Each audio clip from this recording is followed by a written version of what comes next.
My name is Jessica Ramsey, and at 41 I've come to understand a harsh truth. The wounds family leaves often cut far deeper than anything an enemy could inflict.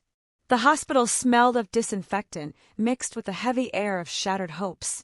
Fluorescent lights hummed and flickered overhead as I moved down hallways lined with rooms full of people enduring the kind of pain that alters lives forever. But the ache that mattered most tonight wasn't inside any of those rooms. It was sitting in the waiting lounge, wrapped in a designer dress worth more than a month's rent for most families, loudly reminding anyone who'd listened that her sister still hadn't grown up.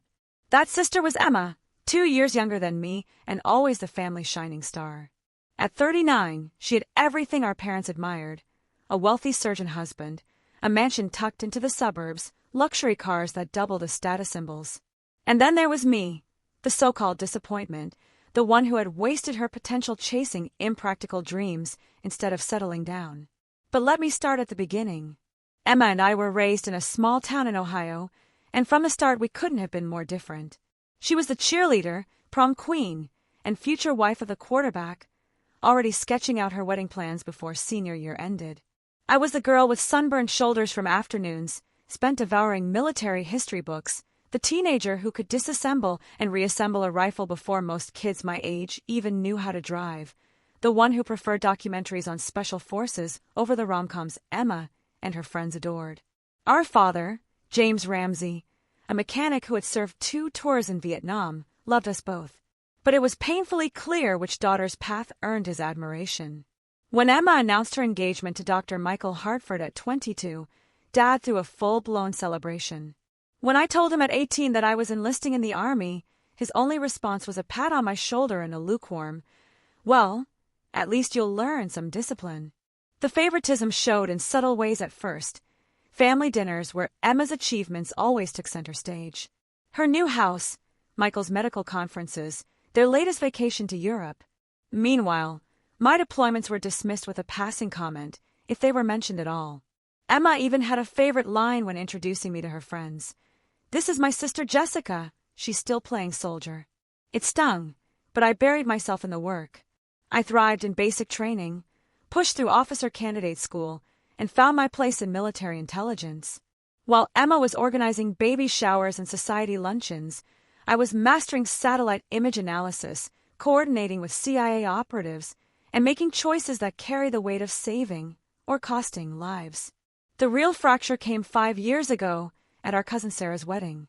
I had just returned from a classified mission in the Middle East, exhausted, both physically and emotionally drained from work that would never be recognized outside secure briefings. Emma cornered me at the reception, flushed from champagne and smugness. "Jess, you're 36. Don't you think it's time to grow up?" "Excuse me. This whole military thing, it's fine for kids, but you're never going to have a real life. No husband, no children, no stability. Mom and Dad worry about you." Something cold settled in my chest. Worried about what exactly? About what happens when you get too old for all this running around. What will you do when the Army doesn't want you anymore? You don't have real skills, Jess. You can't play dress up forever. Dress up. That's what 20 years of service meant to her. And yet, the worst blow came 6 months later when I accidentally overheard her on the phone with our mother. "She's nearly 40, Mom, and still living like some college kid, moving from base to base, no relationships, no savings. And now she's claiming she's an intelligence officer? Please. She's probably just pushing papers and pretending it matters." That call shifted something inside me. I stopped explaining, stopped defending myself. At family gatherings, I showed up, smiled, and let them believe whatever story they wanted. They never knew that 2 years earlier I had been promoted to lieutenant colonel, that I was overseeing a joint task force with the CIA and FBI, directing operations on 3 continents, that my so-called paper pushing involved dismantling terror cells and global crime networks. None of it could be shared, and even if it could, I no longer wanted to share it with them. The breaking point came last month. Our grandfather, Dad's father, a World War II veteran and my personal hero, was dying of stage 4 pancreatic cancer. The family gathered at the hospital, taking turns by his bedside, telling stories, trying to come to terms with losing him. As always, Emma placed herself in charge. She organized the schedules, managed visitors, and made sure everyone recognized the burden she was carrying. One afternoon, she pulled me aside. "Look, Jess, I know this is hard for everyone, but some of us have real responsibilities. I can't just drop everything like you. I have Michael's practice, the charity board actual commitments." I said softly, "I'll cover the overnight shifts." "Good. That's more your speed anyway, sitting around. At least that way you're useful." And then came the words that still echo in my mind. "Sometimes I wonder what Grandpa would think if he really knew how you turned out. He was so proud when you enlisted. But if he realized you never amounted to anything, just another grunt shuffling papers in some office." She didn't finish. She didn't have to. So I took those night shifts. I sat with Grandpa, held his hand, and listened as he shared stories of the war, of honor, of service that mattered. He told me he was proud of me, even without knowing the details. He said he could see the weight of responsibility in my eyes. He passed away on a Tuesday morning. Emma was at a hair appointment. I was the only one with him when he took his last breath. His funeral was set for the following Saturday, a military burial with full honors, because he had earned that dignity more than 60 years earlier in the Pacific.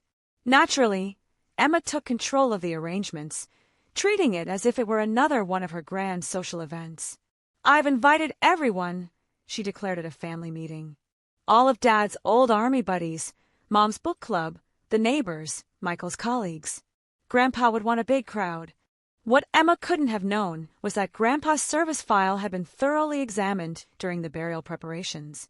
She had no idea that his career had intersected with people of great influence, and that some of those individuals had made calls. She didn't know that I had been appointed as the military liaison for the ceremony, not simply as his granddaughter, but as an official representative of the Joint Chiefs of Staff. The funeral itself was flawless. The church overflowed with mourners, the floral arrangements immaculate, and Emma played the grieving granddaughter as though she had been born for the role.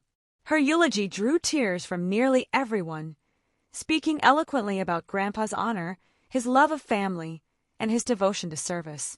From there, we moved to the cemetery. The honor guard awaited us. 7 Marines in dress blues, white gloves, every movement executed with precision. The folding of the flag was textbook perfect. Emma dabbed delicately at her eyes with a lace-trimmed tissue, greeting visitors and accepting condolences as though she were hosting another grand social event. That's when General Patricia Morrison arrived. I noticed her first, stepping out of a sleek black sedan with government plates. 4 stars gleamed on her shoulders, ribbons and decorations covering her chest, visual testimony to a career most people could never fathom. She was accompanied by aides and a discreet security team, their presence enough to make everyone nearby instinctively straighten. Emma was in the middle of boasting about the difficulty of arranging the service when the general approached. "Excuse me," Morrison said, her voice carrying with the authority of someone accustomed to instant obedience. "I'm looking for Lieutenant Colonel Jessica Ramsey." The gathering fell into a hush. Emma's jaw slackened. I stepped forward instinctively, shoulders squared, posture perfect, decades of training surfacing effortlessly, even in civilian clothing.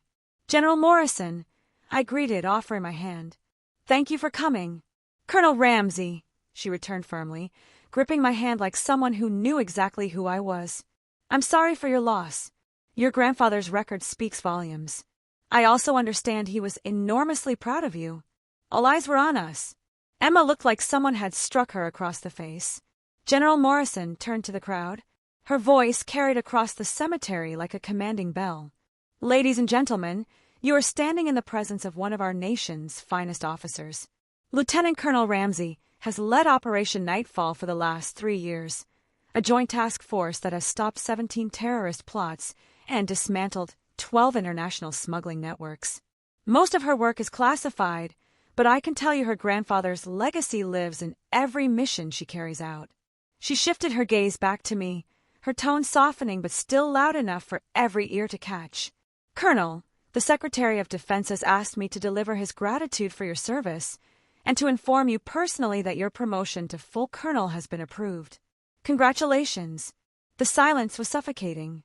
The only sounds were the whisper of wind through the trees and distant traffic beyond the cemetery gates. Emma stood motionless, color draining from her face. But General Morrison wasn't finished. One more thing. Colonel Ramsey will soon assume command of the Defense Intelligence Agency's Counterterrorism Division, a post usually reserved for those with 15 years' experience. She's earned it in 10. Then she snapped a crisp salute. Every veteran present recognized the gesture's weight. I returned it without hesitation. In that instant, the cemetery felt sacred. When Morrison departed, the mourners slowly began to break away. Neighbors, old friends of my father, even strangers, all came to shake my hand, thank me for my service, and in many cases, quietly apologize for never realizing who I was. Emma remained rooted to the spot beside Grandpa's grave, her tissue crumpled in her hand, her designer dress suddenly powerless to shield her from the reality settling around her. When the crowd thinned and only the groundskeepers and honor guard remained, she finally found her voice. "Why didn't you tell us?" For the first time in years, I looked at her, really looked. The golden child was gone. Before me stood a woman who had defined herself so much by contrast to others that she had never figured out her own identity. "Because you never asked," I said quietly. "You decided who I was 2 decades ago, and nothing I said would have changed your mind." "But Jessica—" "Colonel Ramsey," I corrected gently. Then I added, "And Emma, I need you to understand something. I didn't serve to prove you wrong.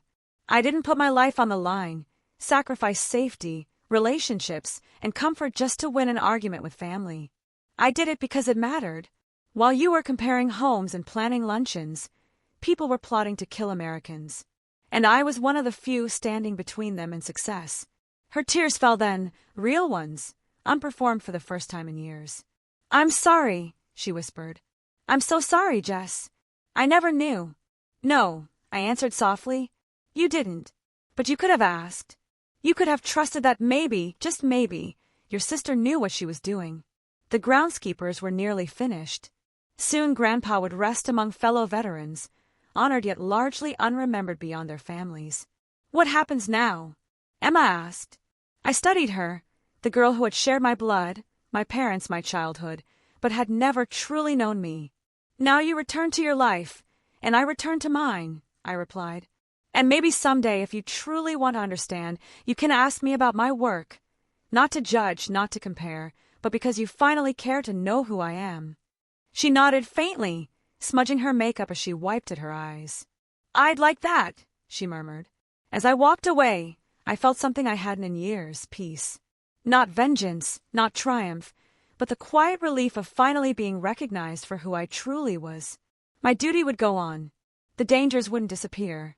And I would continue facing them, not for approval or applause, but because it was right. That day I realized something important.